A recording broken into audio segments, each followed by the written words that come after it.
Welcome. I'm Philip Dogard. And I'm Tracey Mitchell. And this is Culinary Quickies, a series featuring dishes that aren't necessarily quick, but the episodes certainly are. Tracey, what are you making? Beignets. Bumps? Yeah, bumps. Quite literally what beignet means in French. Bump. This is the last in a series of 8 episodes celebrating Cajun and Creole cuisines. Which one is this? I definitely say this is Creole. Creole. Okay, now this dates to the ancient Romans. Yes, the ancient Romans had fried bread. All right. Lots of cultures had fried bread. Indeed. However, the amount of oil it takes to fry these and the fact that sugar figures prominently on top of the beignet. Quite literally. Yes, quite literally. Tells me that this is a modern confection. Okay, as in not 2,000 years ago. Correct, but... yes. Like 300. Okay, all right, very good. Yeah. Well, listen, I'm not going to fritter away any more of your time. I'll see you for the finished product. Okay.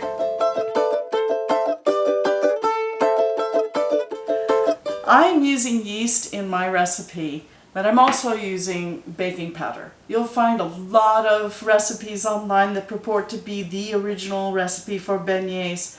I really don't know which one is, and I know that the secrets are guarded by the 2 restaurants that made them on a regular basis, Morning Call and Café du Monde. And these were famous spots in New Orleans that are just a stone's throw away from each other.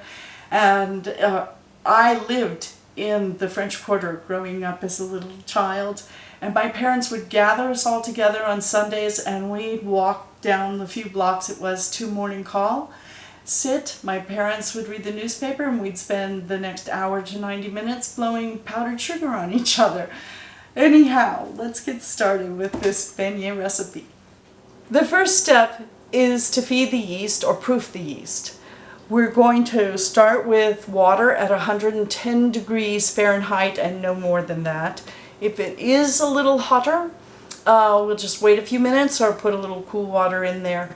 Nonetheless, once we add the couple of tablespoons of flour, the granulated white sugar, the brown sugar, those are at lower temperatures and will also help lower the temperature. Now, we don't want any lower than 101 degrees.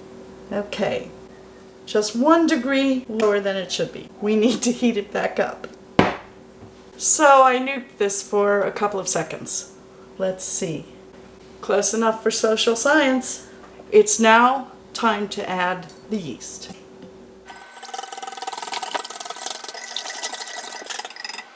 Alright, everything's whisked together, so now we're going to give it about 15 minutes to activate and form all of its lovely bubbles and get growing. Beignets are fortified dough. That means they've got butter, milk, eggs, things like that to help bind it together. The eggs will add structure and help trap the gases that will develop from the steam while the beignets are frying. So first off, we need to melt butter in the milk. Then we will add the eggs with 2 whole eggs and 1 yolk. We will add the yogurt, baking powder, salt. I'm going to sift all the flours together to break up the lumps, and this will make the pastry a lot more tender.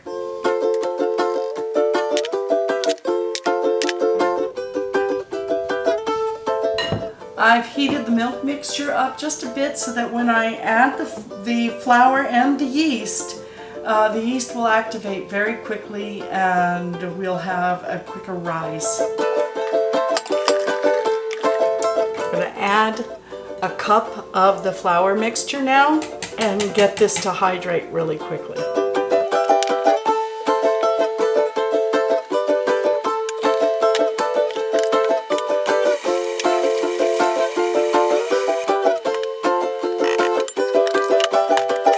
Buckwheat's a very thirsty flour and it will require a lot of liquid, which you saw we put in. But you have to give it time to absorb. All of the flour really needs to absorb the liquid. This is a soft dough. So you don't want it to be stiff. You do want it to form a ball on the dough hook, however. So we're going to add just a little bit more flour and see how that goes. So don't add it all at once.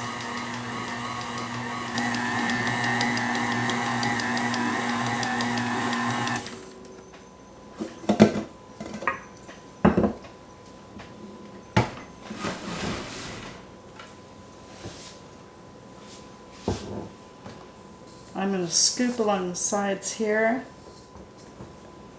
It's very tacky. We're going to pull it away from the sides of the walls, and we're going to add a little flour to keep it from adhering to the sides again. So I turn it around, loosen this.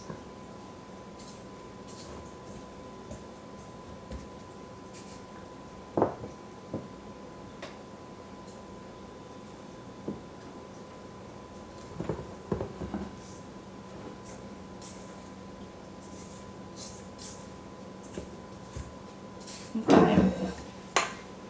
So, flour your surface.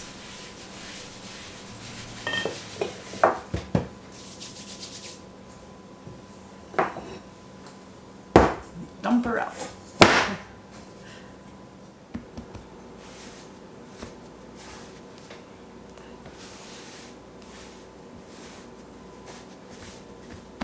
It's got a life of its own. So we know the yeast is alive and working. So here we go.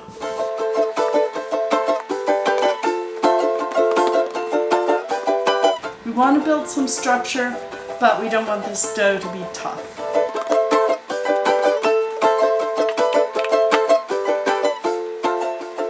You knead your dough until it's nice and satiny, and sort of tuck the ends under. We're going to put it in a bowl covered with a damp tea towel and set that in a warm place and let this dough rise for about an hour to 90 minutes. We've proofed the dough and it's pillowy and soft, and it has a nice thin set of layers. So this is great. Now we have to roll it out to about a 1/4 inch thick, maybe between a 1/2 inch and 1/4 inch. So let's get going.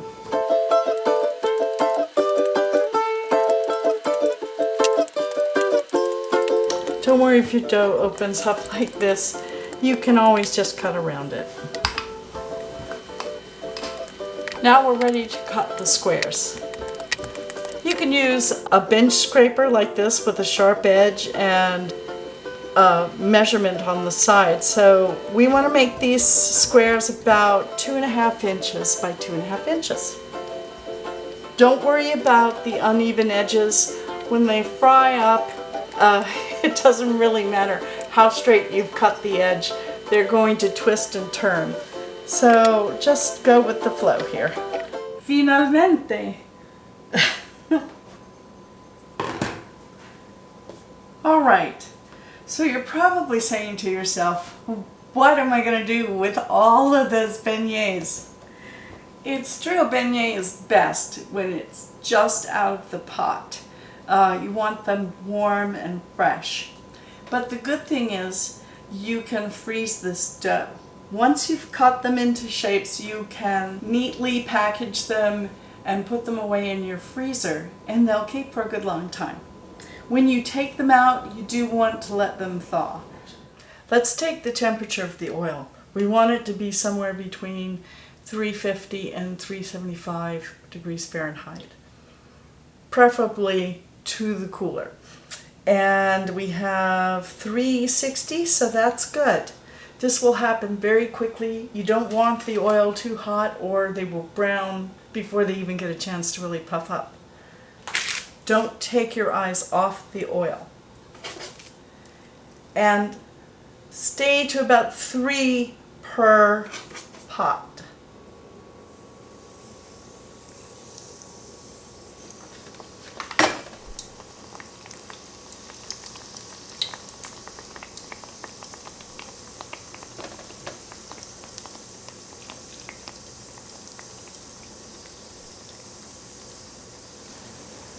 I'm watching the edges to see how fast they're browning.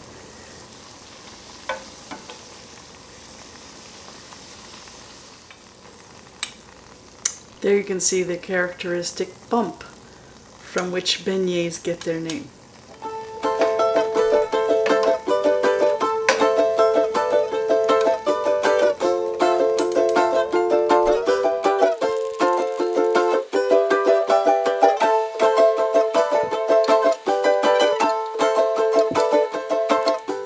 Wow, they're translucent. They're perfect. Well, it's time for the big finish. You can use a sifter like this or a handheld sifter, a mechanical one. We're going to pour a little powdered sugar in here, tap, and you will see something beautiful. I suggest when you do this that you put something protective around your plate because the powdered sugar will go everywhere.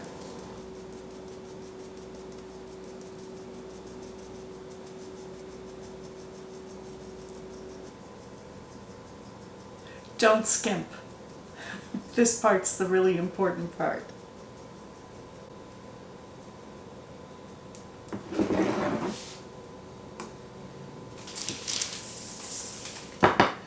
Now those are beignets.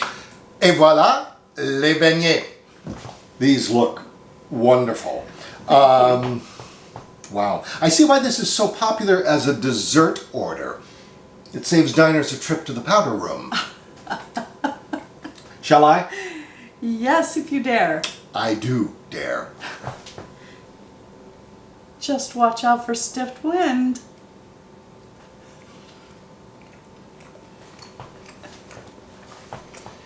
That's divine.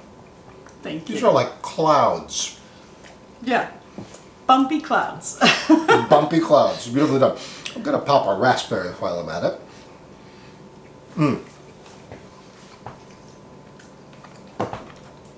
Just outstanding. Just outstanding. Thank you. You're welcome. Thank you. Doing this series, these 8 episodes celebrating Cajun and Creole cuisine has just been a delight. Have you had a good time? Oh, I have had a great time. Yeah. Well, our next 8 episodes will be themed festively as differently. It'll be wonderful. A big thank you to Melissa's Produce for supporting this series. You didn't see a lot of their support in evidence in today's demo, but you did garnish the plate with Fresh raspberries berries, and yeah. fresh berries, courtesy Melissa's. A big thank you to Melissa's Produce. Find us on social media, like us on Facebook, Subscribe to us on YouTube, the Center for Culinary Culture. Back soon. Yes, but before we go, you must have this with a good strong cup of café au lait. Equal Really parts steamed milk and coffee. Really good stuff. Perhaps in another episode, café au lait. Perhaps. Okay, Yeah. very good. More deliciousness next time Yes. we see these good folks. Until then, bye.